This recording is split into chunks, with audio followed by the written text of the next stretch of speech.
Previously on agentpalmer.com, quips, references, and empty space, J-Pod's still thought-provoking almost 20 years later.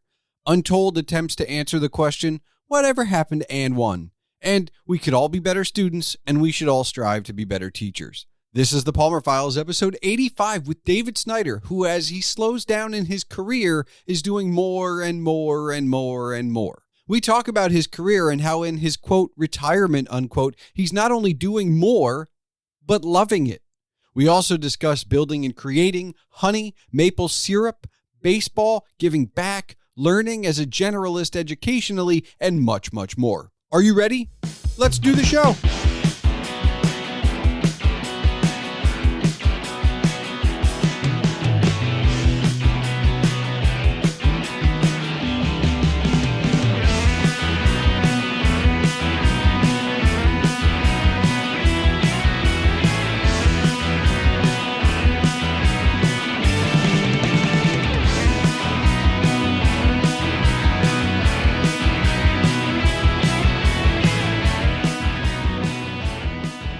Hello and welcome to the Palmer Files. I'm your host, Jason Stershik, also known as Agent Palmer, and on this 85th episode is David Snyder.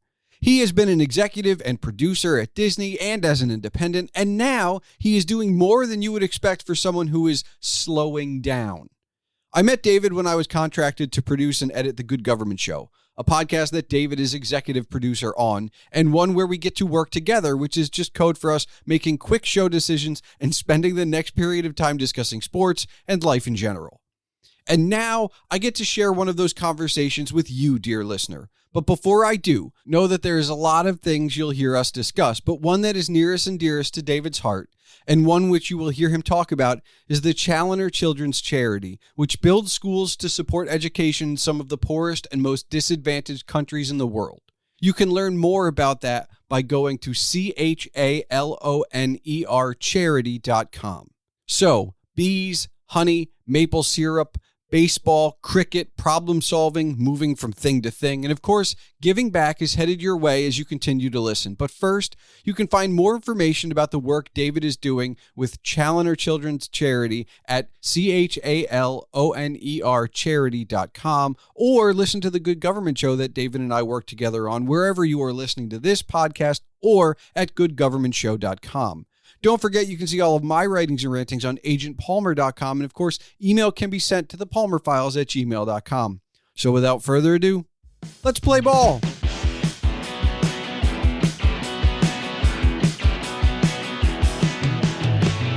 David, you and I have a working relationship, and every time we talk on the phone about work, we end up spending a lot of time talking not about work.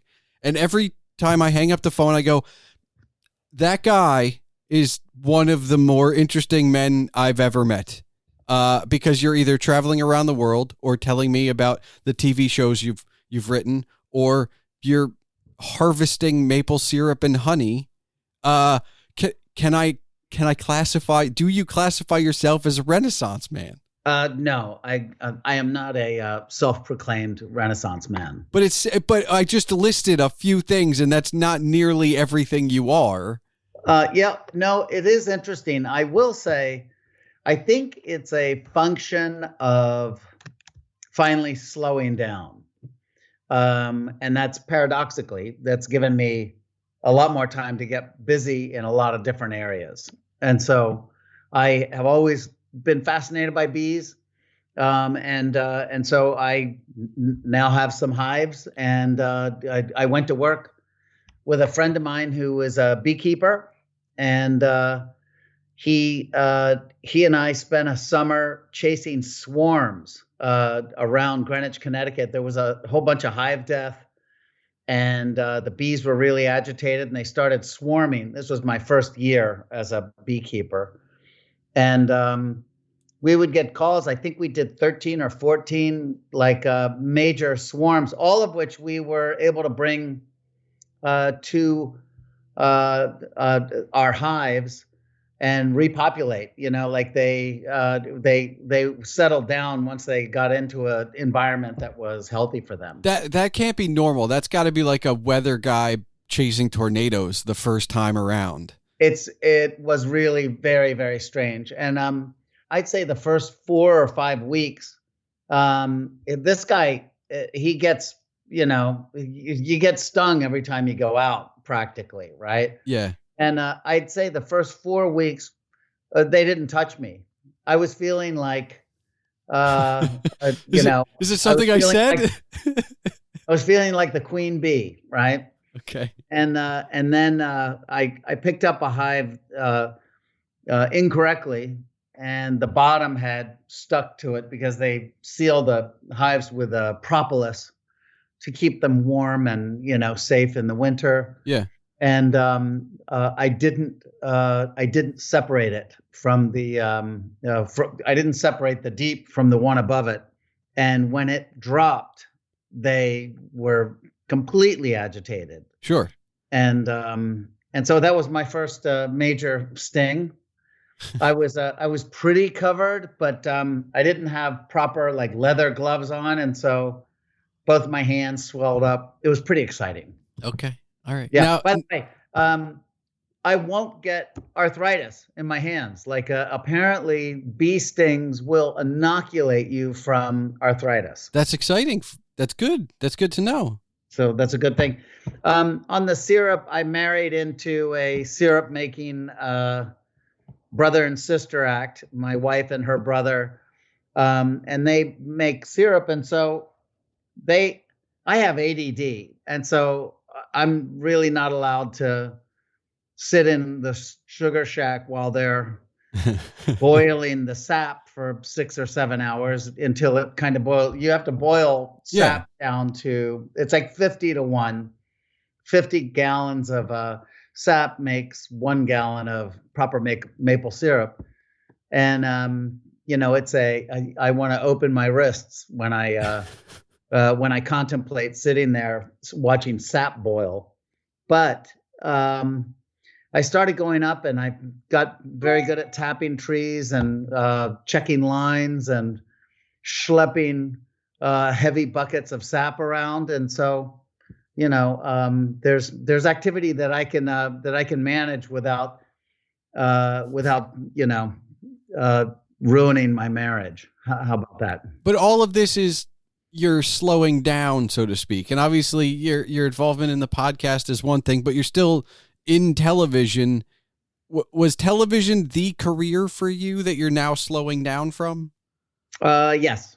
Okay. I was a TV executive for, I don't know, 20 years or so. I then moved from that career to an independent producer where I ran my own production company. And we had, it was an animation and gaming company called Brandissimo. Okay. And we made hundreds of quick play, digital games. And we built a couple massive MMORPGs. We did one for the National Football League called NFL Rush Zone. Okay, yeah. Which has a rabid following. When we started, our target audience was 8-year-olds, and that was in 2007. So you do the math, like they all started kind of wanting it again, in 2018, 2019. We had we had a nice 10-year run with the NFL with that property. Ultimately they moved to a big game app. Okay. And then they moved out of the kids business. I think that they just weren't monetizing the way they wanted to. But it was a nice long run. Diversity seems to identify you with your career is the word I'm getting. And I, having been a sedentary career figure for a while, I'm in this consulting vein where I'm just kind of helping out wherever there's something to do. It's not the most, what I'll call, stable of environments, but I'm not bored. And I when I talk to you, you give me hope that it's not a safe career path. It's an okay career path to just kind of go from thing to thing and find new avenues along the way. Yep.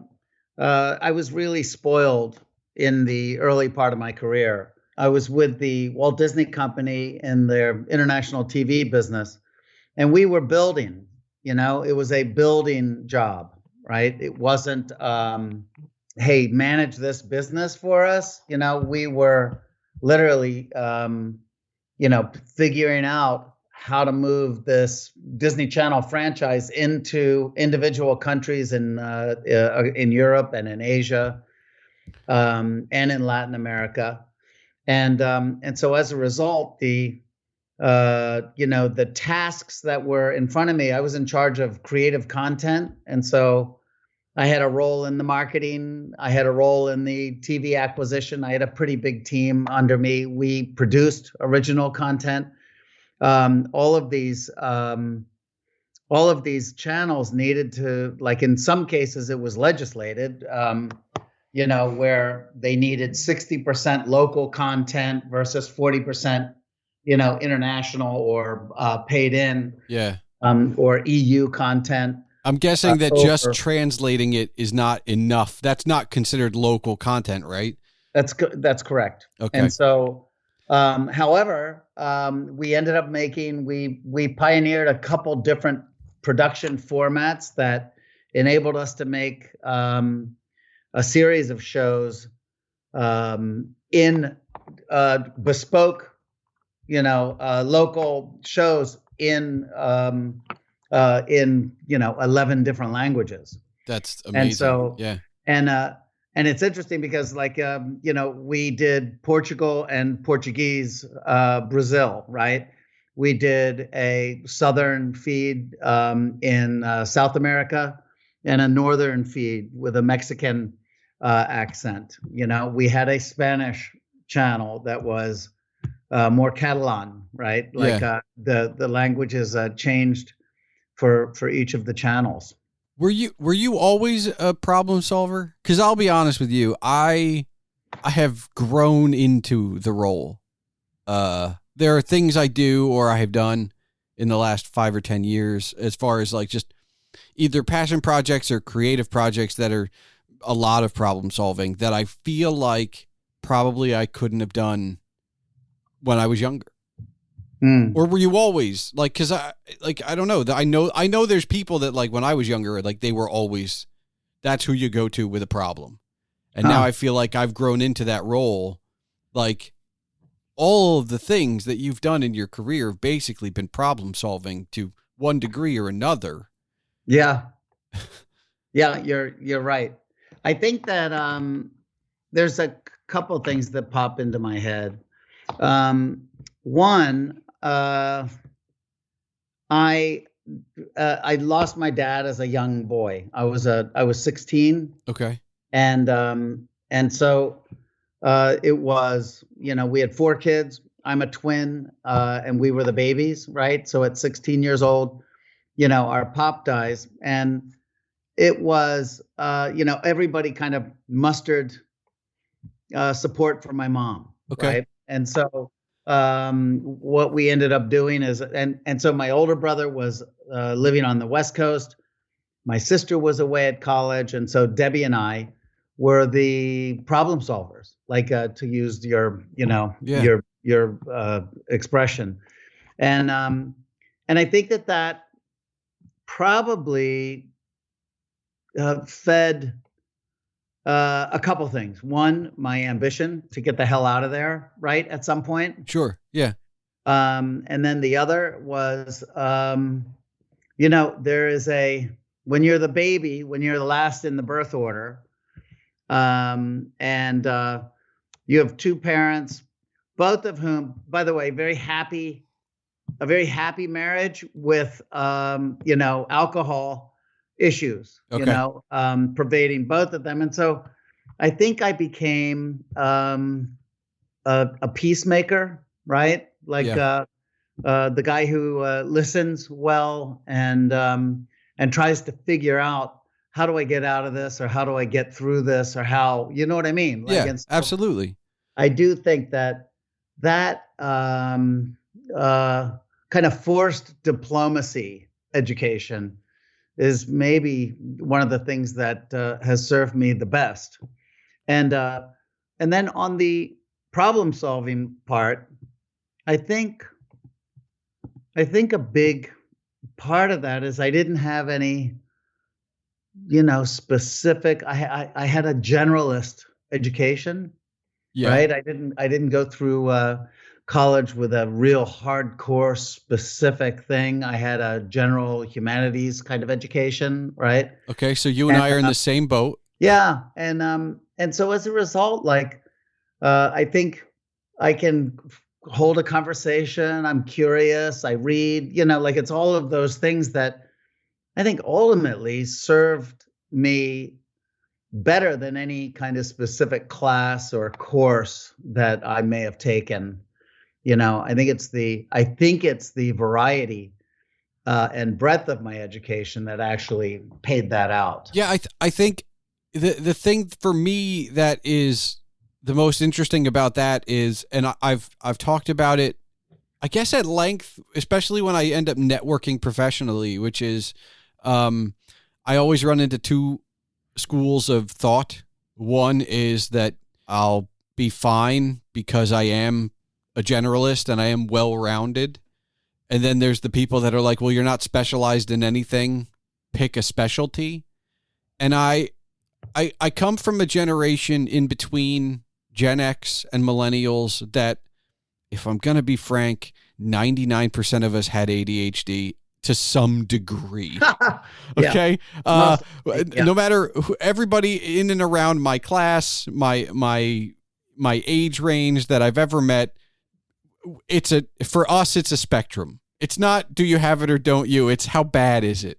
Right. And so I think that part leads me to maybe double down on the generalist side of things. Like, I don't want to be I've learned, and I guess the best word would be curated a set of specialized skills, but that's only because that's where I'm at the moment. Right. It's not where I'm plan on being forever, and I will build upon those skills.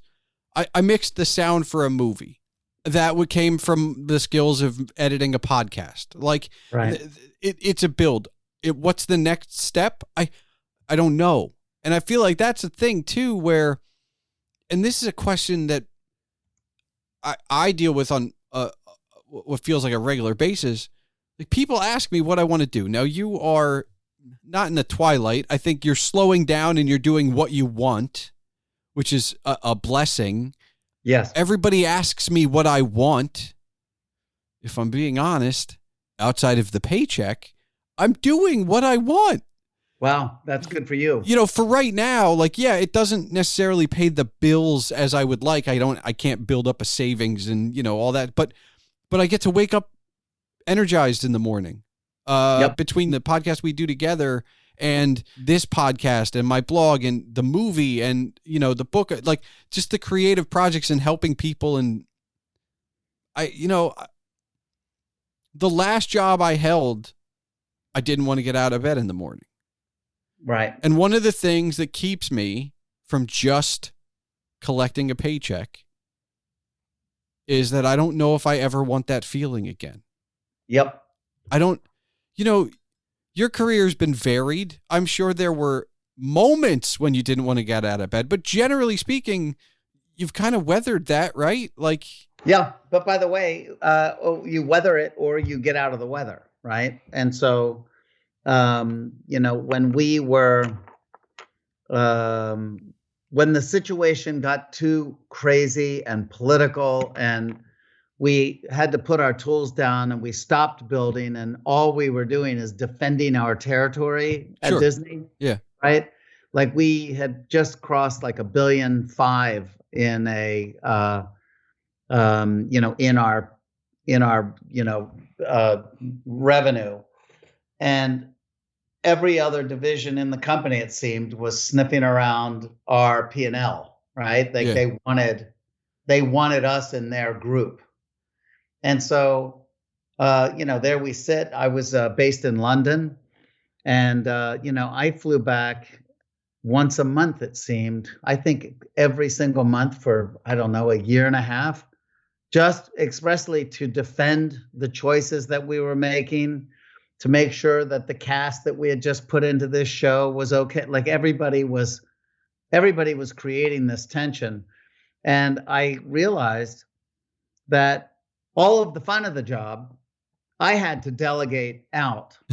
Okay. So that I could defend our territory, right? Like, so that I could be part of the team that would go over and, convince them not to hand the reins over to somebody else, right? So is that how the independent, your independent company gets started? Actually, there was in my last year at Disney, I had one of these formats that we had put together that we were producing 11 different bespoke shows for the Disney channels. It was a big hit for our international group. And the company that I had taken this concept to, they actually offered me a position in New York. And so it was at that time when I was just so freaking miserable. And, the 80-20 fun was now 20-80, right? Okay. Yeah. And, Jenny, my wife, said, you're not happy, right? Like, yeah, you're, if you wanted to look at it on paper, it's one thing, but if you want to look at it in the mirror, you are not happy, right? Yeah. And so I took this job. It was a great job. My third day on the job was 9/11, 2001. And it was like I walked into the office and told everybody to go home. Like I was as shocked as anybody else. Yeah. And just kind of like you've been hit by a board. You just have no idea what end is up and what's going on with all of these projects that we were getting ready to put into play. The world changed, and so it was for content, but more for people. It was the great equalizer, because you and I, despite our age differences, we both had the same reaction to that, where I was a college sophomore. I was a sophomore in college, and it changed for us too. And you're walking around. It may be the first time in my life, maybe the only time in my life, where my age didn't matter. Like I was walking around just as dazed as my professors and the administration and everybody else. And I don't know if this may be the most political thing I've ever said on this show, but like, I don't know if we took enough lessons from that, for where we stand now. But every year on September 11th, I think about where I was. It's hard not to. Oh yeah. But it's the only thing my generation has if they don't remember Columbine. Yep. But you finally get back to New York. Like, were you always in New York, New England? I actually grew up in New Jersey. Okay. South of Philadelphia, in a town called Pennsville, New Jersey. So exit 1. Would you consider the gig in New York a homecoming, or is that enemy territory? Like, I guess. Oh no, totally a homecoming. Okay. All right. There was time I had two boys, 11 and 6, and they had only really had that English context. Okay. Right? Yeah. And so it was on the vacation before I made the decision to move back, I was thinking, oh my God, we've got to see, Gettysburg and, Washington, D.C. And, like I was trying to give them, American civics, by the way, at the age of 9 and 5, right? Like, it didn't land as well as I had intended, but you tried though. So that's yeah, right, exactly. But then when we did move back, it was, I mean, the monumental, earth-shaking events of 9/11 were, I was using more as an anecdote to describe the third day of my new career, right? Yeah. But the truth is, I was super happy to be back home. I was super happy to be, my wife, on the other hand, I think she would have moved back on any given Saturday. If I said, "Hey, do you want to move back?" She would have been like at the airport. Now, I know from our conversations that you're a baseball guy, but in England, there cannot be that many baseball people. Oh no. Yeah. I lost track of, I started watching a lot of Premier League football. Yep. Okay. I got into cricket in kind of the second half of my stay over there, and it's not gripping. There's an adage in television scripted television that confusion breeds alienation, right? Yeah, okay. And so when you're watching cricket and you don't know what the hell is going on, it's alienating, right? Yeah. And so I sat during a test match between Australia and England, and a guy from Wales was in my office with me explaining to me the game because he was just so rabidly interested in it. And oh my God, we must have spent 6 hours watching this test match. Day one ended with, Australia up by 100, runs. Yeah. And I'm like, well, that's it, and he goes, I don't know, like you're probably right. Right. But the next day, like England came roaring back, and you sit there and you're like, it's like, in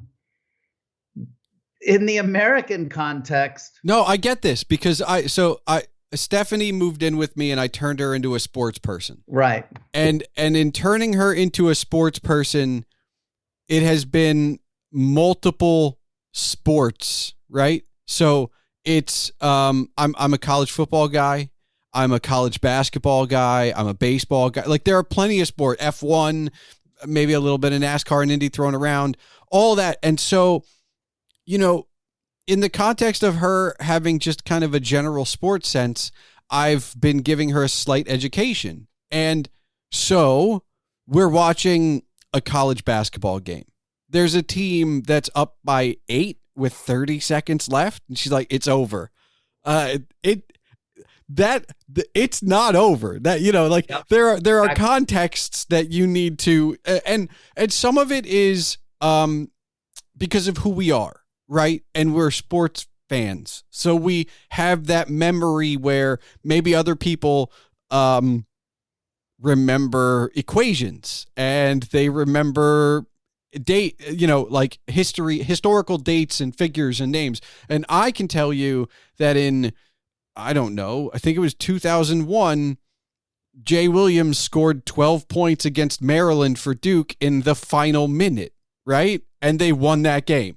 So to me, 8 points with 30 seconds is still doable. And so I think that there's this context. So in the context of cricket, like, I don't know what, is that 30 points in 30 seconds or is that 10 points in 30? Like, I don't know what the context is. Right. And I will tell you, cricket's the one sport I've never, I can sit down and even somewhat talk in a reasonable manner about almost every sport on the planet, excepting cricket. Yep. It's my one weakness. I've never met that man from Wales who will spend 6 hours with me. Yeah, his name's John Keeling, and boy, did he freaking teach me. So as a result, I kind of have I can lean in a little bit and watch it and not be alienated. Well, that's pretty good. That's pretty exciting. Yeah. So it still doesn't sound to me like you've slowed down. Oh, I don't think I have. I just stopped making money. Yeah, but from a guy who's literally not making money and feels like he's speeding up, I feel like you and I are in the same spot. You know what? On that level, yes, most certainly. And I think that maybe that's one of the reasons we get along so well. Maybe it's one of the reasons that we've never had a 5-minute conversation. Yep, I agree. I agree with that. And yet, you know, we are divided when it comes to sports somewhat. Although I was just in Baltimore. Yeah. And there was a guy from Durango, Mexico, with his son in his arms and his wife. And they were staying at the same hotel that I was at. And he had an Orioles hat on. I said, "Where are you from?" And he said, "I'm from, we're up from Mexico. I'm from Durango." And I said, "What are you doing in Baltimore?" And he said, "I came to see a couple games this week." Right. And so he saw the last 2 games of the season. Yeah. And I was like, I was just thinking, God almighty, like, I just can't imagine a fan for the Baltimore Orioles in Durango, Mexico. Right. Like, it's just like such a funny. Yeah. And then he puts his kid, he pulls his kid away, opens his shirt like Superman, and he's got a Ravens shirt on, and he said, "And I'm going to the game tomorrow night." And so they were the Ravens had the 8:30 slot last Sunday. Wow. Okay. And I'm like, wow, man, that's a heavy bit of fandom for a Mexican native. Yeah. And considering the year the Orioles had and the year that your Yankees had, you and I had some amazing baseball conversations this year. Yeah, it's been a good year. Which makes this year unique, because I don't think you and I would have had the same conversation with my 100 losses for the last few years. It's always not, but it's always nice, especially in the AL East, to be able to trash talk a team that you beat. When you're just constantly getting beat down, like it's not as fun. No, I know. You guys have kryptonite in your locker room. Well, I would like that to be the case, but the anniversary of the not home run happened not too long ago, and I cursed that. I don't know what that is. The home run Jeter hit to Jeffrey Mayer in the stands that was not a home run. And I it still hurts me because it happened when I was, 13. I was like a rabid child fan. That is a moment I will never forget. You grew up a Yankee fan, and I know that there were some dire times. Yep. But you have some good. I don't know. The early 1970s.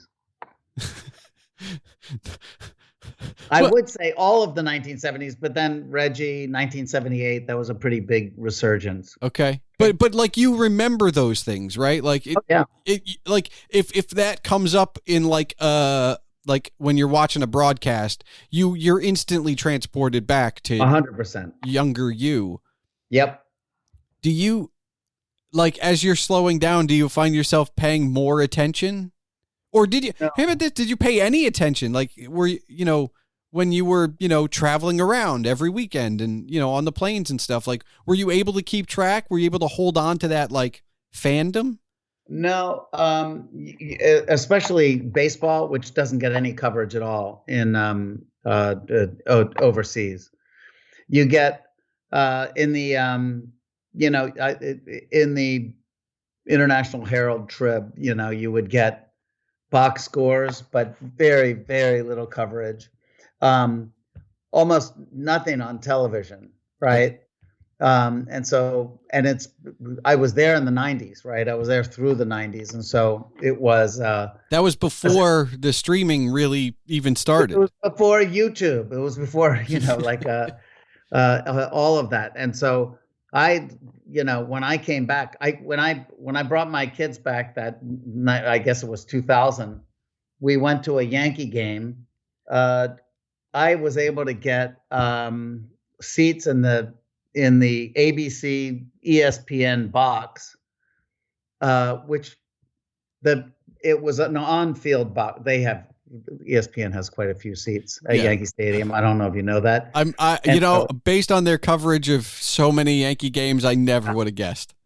So, there we sat like in between home and first, four rows off the field, and it was insane. And I looked over at my two boys and my wife sitting next to me, and I'm just thinking, oh my God, my dad would have gone bananas, sitting here in Yankee Stadium. It was a Red Sox game. Wow.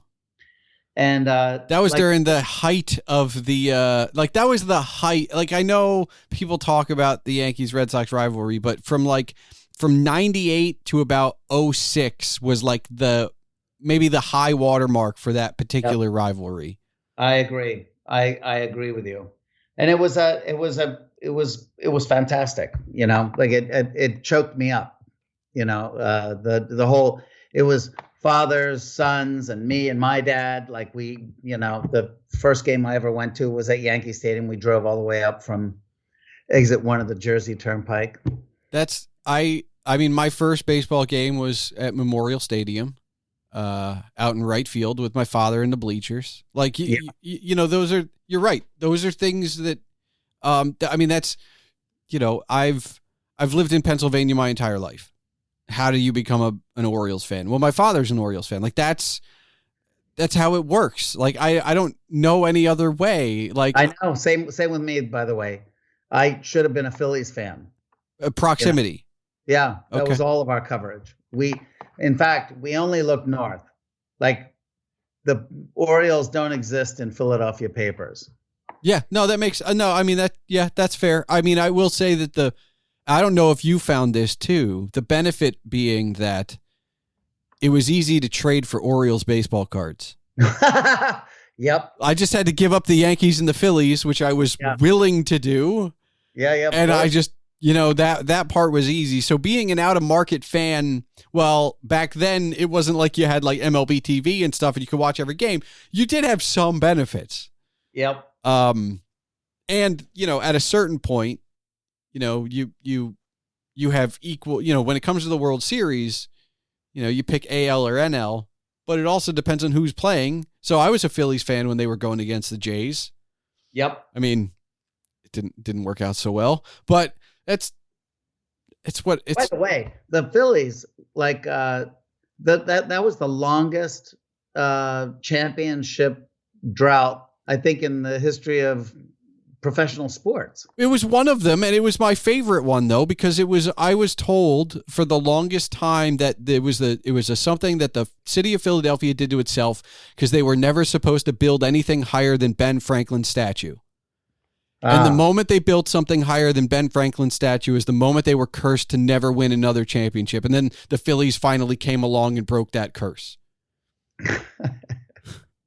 And this is the thing that makes me like enjoy talking to fellow sports fans because like it is so funny though. I grew up in that area. I'd never heard the Ben Franklin statue thing, but that makes total sense to me. It's if you're not a sports fan of any kind. The fact that it's a story. Yeah, no, that's what I mean though. Like if you're not a sports fan of any kind, even if you don't like baseball, that story resonates with you on some level in some league for something. Yeah. But if you are not a fan of sports, like you hear me say that and like immediately go, wait, what? What are you talking about? Yeah. But the Curse of the Bambino, like that, and by the way, that was easy to support, right? Because they really didn't win. Yeah, that's yeah. And then they were losing ignominiously. I mean, you that's know what I mean? Like they would, Bucky Dent's home run, like a lot of that stuff was just like scraping egg off of their faces. all right. So it was just awful. You may be the first Yankee fan that I can ask this to, so I'm going to.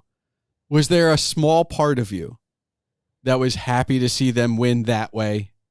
Like to come back from 0-3, to come back from the 17-4, whatever that ridiculous number was in game 3, and like kind of claw their way back to game 4, game 5, game 6, game 7. Like, I know they beat your team, but the way they did it, I thought it was fantastic. And you worked for Disney, which makes me feel like there's somebody at Disney that if this had been a script that was pitched to you guys, you would have been like, no, not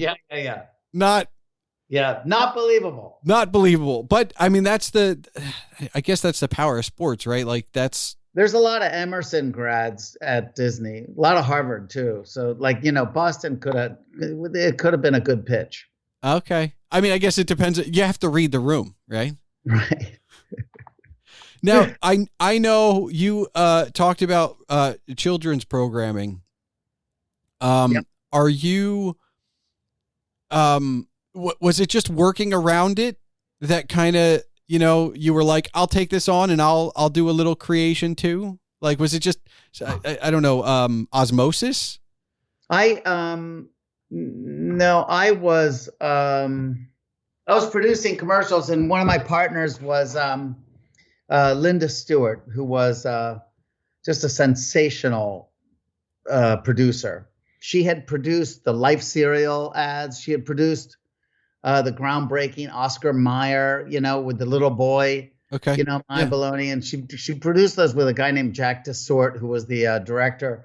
And so she had this like quality with kids and kids spots, right? Like that was a sweet spot for her. And so she and I started brainstorming an idea, and we ended up going to the studios. And like I was a bartender and a sales executive. No, I was a secretary. I wasn't an executive at CBS. And so I was making $211 a week at CBS and cashing my boss's checks out of my pocket because I was making so much money in tips as a bartender, right? Yeah. And so, but Linda had she had this concept, and she had access to agents and stuff like that because of her work. And I eventually became a partner in her business, and we ended up producing a whole bunch of national TV commercials, and we put this pitch together, right? And so I left CBS and started working with her. And one of the ideas we took to my old boss at CBS, who had just moved to Disney. Okay. So when Michael Eisner and Jeffrey Katzenberg and, Rich Frank, those guys took over, when the Paramount crew moved in and took over Disney, my boss was one of the original executives. Okay. My boss from CBS. Yeah. And so I called him and said, hey, can I pitch you an idea? And he goes, sure, come on over, right? Like it was one of these things. And I walked in, I pitched my heart out, and he said, you should go over and pitch this guy. And he told me this guy's name at another part of the company. And then he said, but I want you to work for me. Like, I want you to come and work for me. And so I left my commercial production job and moved. I followed him. His name is Jamie Bennett, and I followed him into Disney production. And so it started with a pitch and for a kids show, and that put me in a category that I found interesting. I find kids really interesting. I find educational, even though Walt Disney called educational. Don't use the E word, like don't make it educational on its face. But I find that purpose-driven content is appealing to me, and so I did quite a lot of work in that arena. I would argue that some of that comes back to the fact that you yourself are a generalist and you're a reader and you're still always looking, because like I think one of the best things I did for myself in the last 20 years is start reading again. Oh yeah. And it went away. I like what you've been doing, but yes, the answer is yes. It's one of the best things you've done. Yeah. Cause I don't feel like I missed out when I wasn't, but like, I feel that I've got so much more because I have. Yep. Right. And I think that allows you to have an interest in, educational anything really. Yep. Because you're fiction or non, like you're learning something from the book. It's true. It's just the nature of reading. Like, yeah. So I did want to ask though, with all of this stuff, like what's left? Like what, I mean, you farm,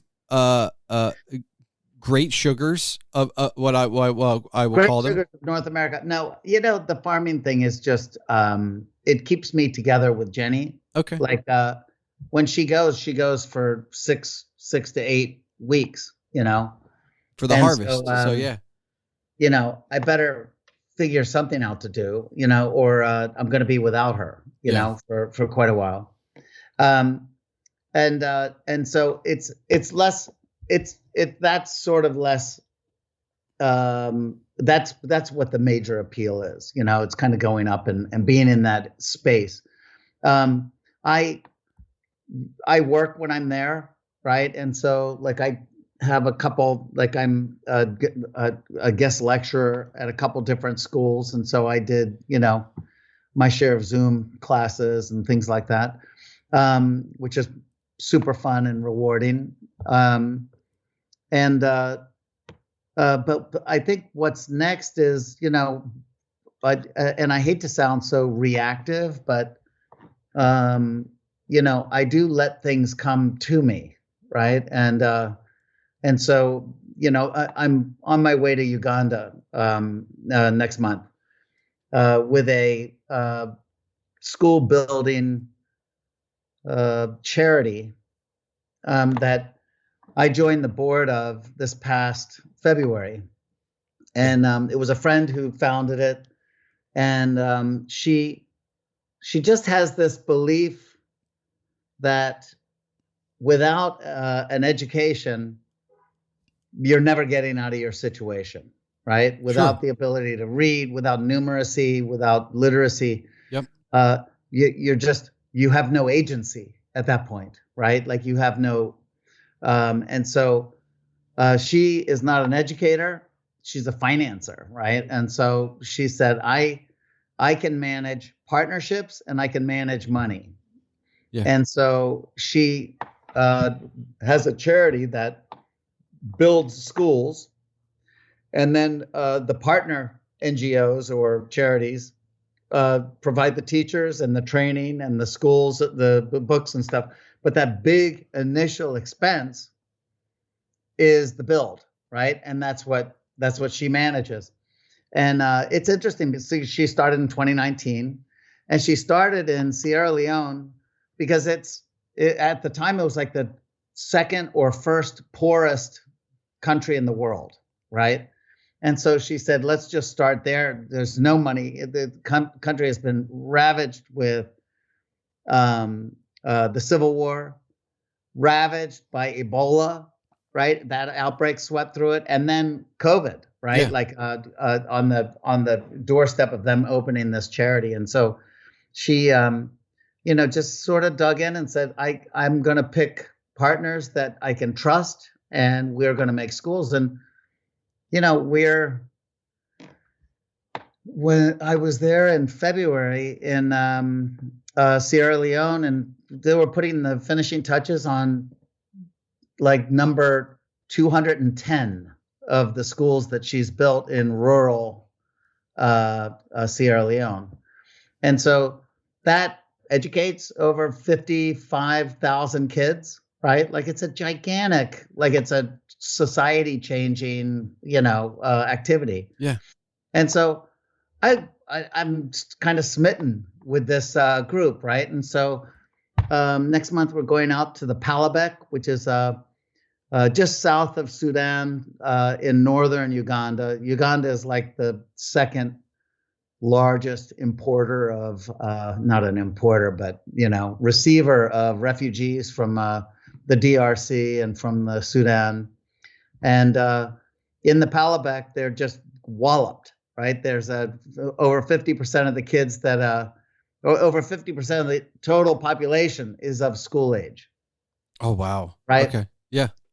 And then the other kind of key fact is that when they move to a refugee camp, they're in for, 15 years or 20 years. Like people don't leave. It's not like a temporary thing. It's home, right? Yeah.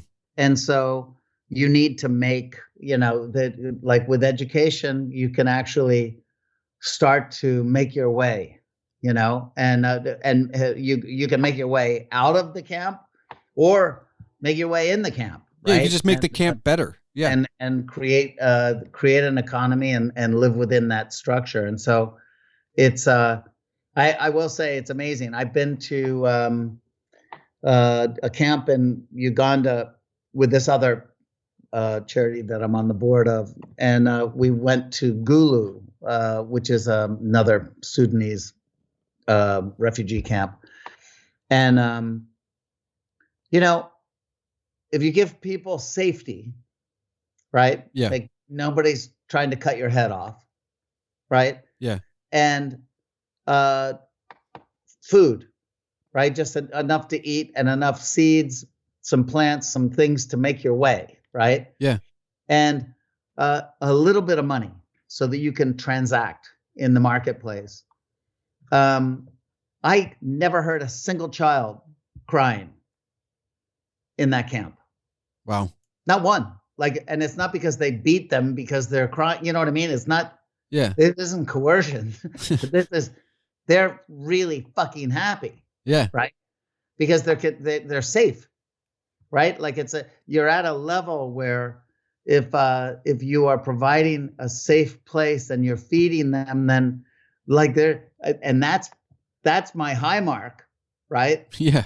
Then there's not much to cry about. Right. And so, things like possession, things that, you have to be careful with these, super vulnerable populations, not to like giving is an interesting thing, right? Like you can, it's like the gods must be crazy. This old Peter Yates movie where, a pilot throws a Coke bottle out of the window of his crop duster, right? And it changes the society that it lands on, Yeah. And I'm not saying it's that, but you can see, there's ways to give and there's ways not to give, right? Well, all I'll say is if this is your being reflexive, we should all be more reflexive. Yeah, I like that.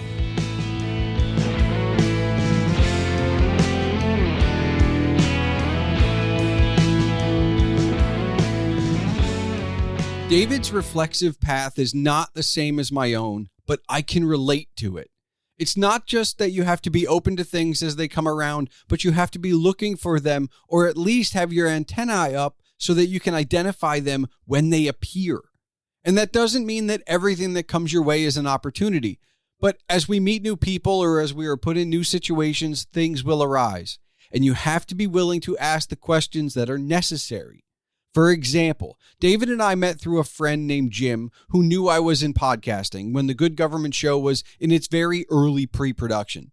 David and the others in that meeting asked me if I could produce and edit the podcast. I said yes, because I could, but they asked the question.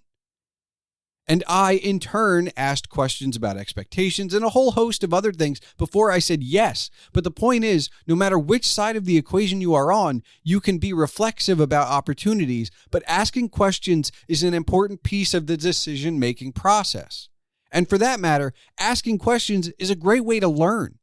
It's also a great way to make friends. David and I, while often being many hours or even many time zones or countries apart, are friends. A lot of that started with questions and their corresponding answers, and I'm thankful for that. Always ask questions. Always. Thanks for listening to The Palmer Files, episode 85. As a reminder, all links are available in the show notes, and now for the official business. The Palmer Files releases every 2 weeks on Tuesdays. If you're still listening, I encourage you to join the discussion. You can find all related ways to contact myself and David Snyder in the show notes for this episode. You can find more information about the work that David is doing at the Chaloner Children's Charity at CHALONER charity.com, or listen to the Good Government Show that David and I work together on wherever you are listening to this podcast, or at goodgovernmentshow.com. Email can be sent to this show at thepalmerfiles@gmail.com. And remember, your home for all things Agent Palmer is agentpalmer.com.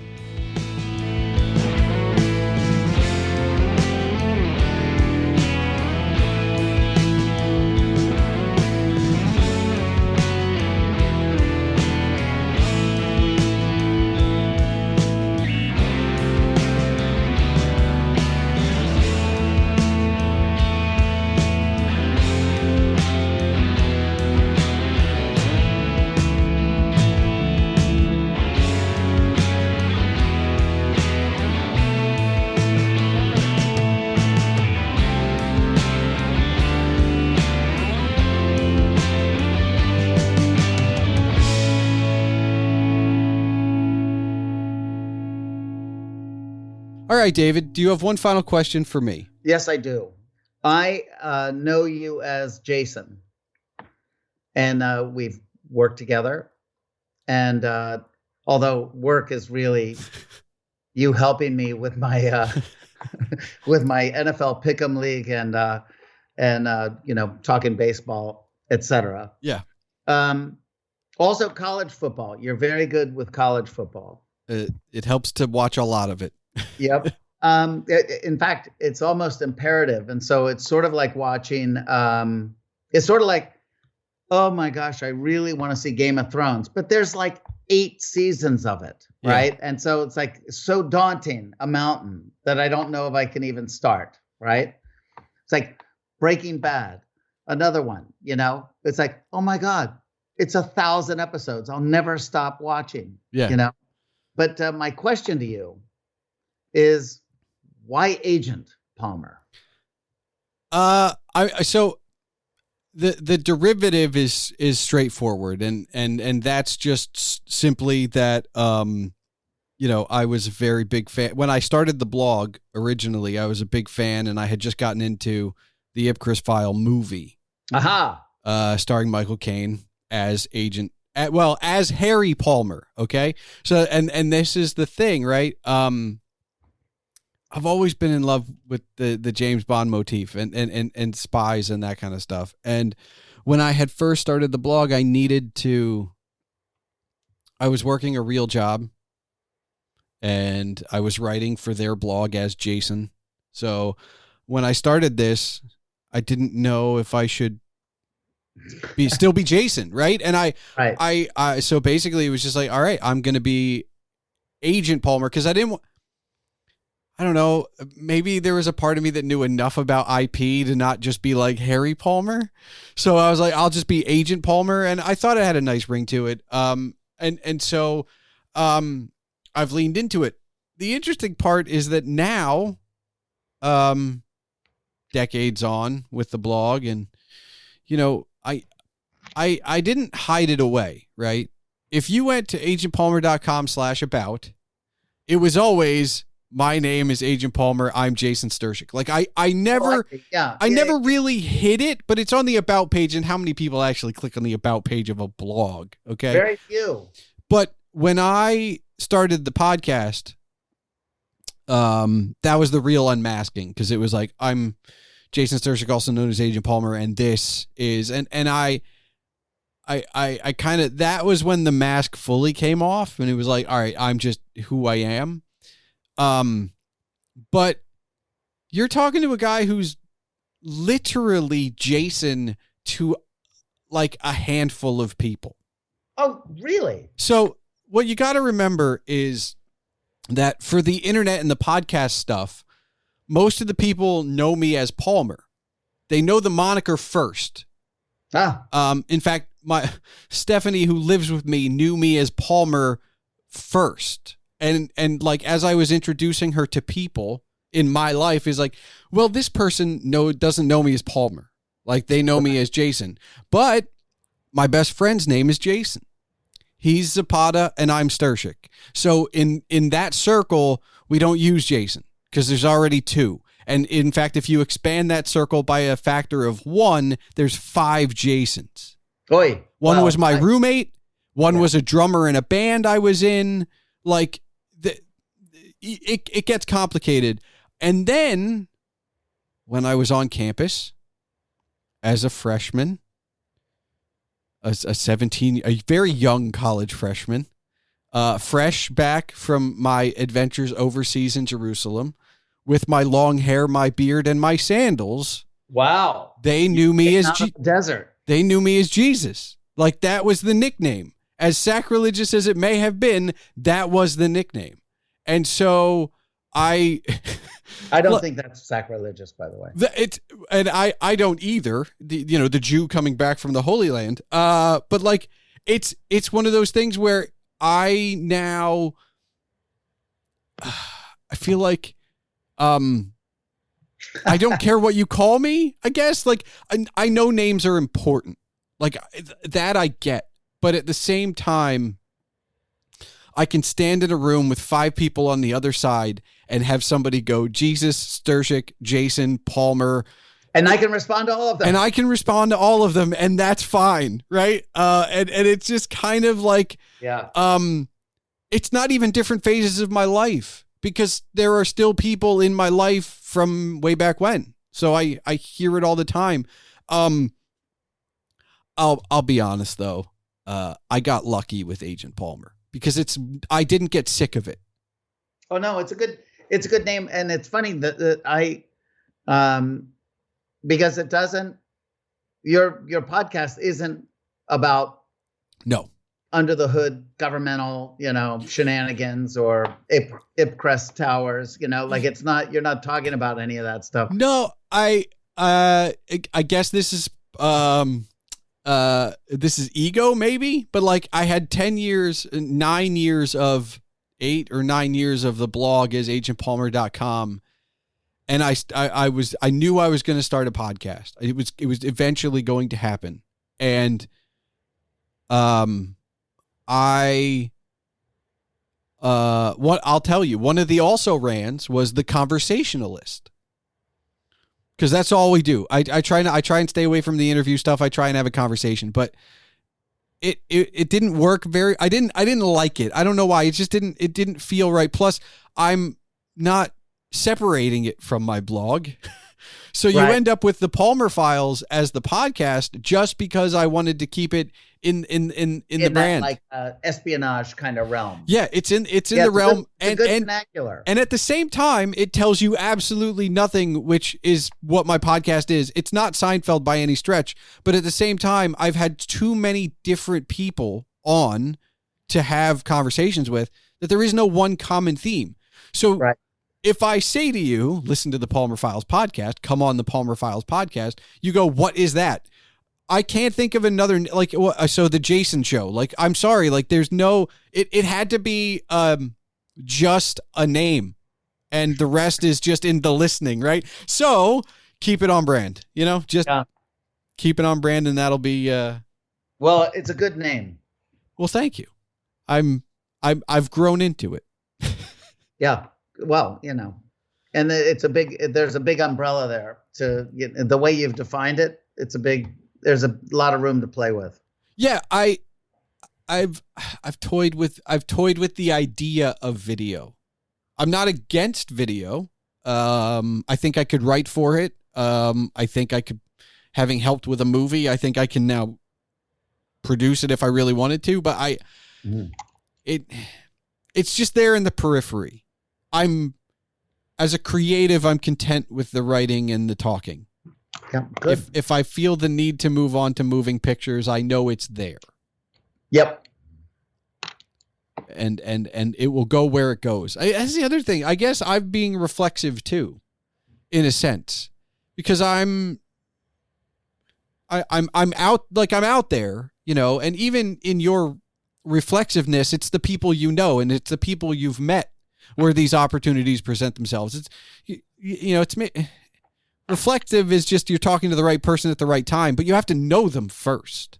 Right. I agree with that. And I think it's kind of where I'm at. And if some of these things make and enough, you need to be open, you know, you need to be open-hearted about this stuff. Yeah. I think that if you also can't look at everything from like that. This is the thing that bothers me the most right now is people always look at it from a monetary perspective, and maybe it's my privilege showing, but like I immediately go back to I was making a lot of money and hated waking up in the morning.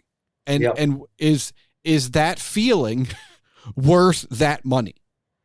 Right. And I don't think it is. So if the Palmer brand and my Jason consultancy is the rest of my career, I've come to terms with the fact that that's enjoyable, and it will get me out of bed in the morning. Yeah. That's what it's all about, man.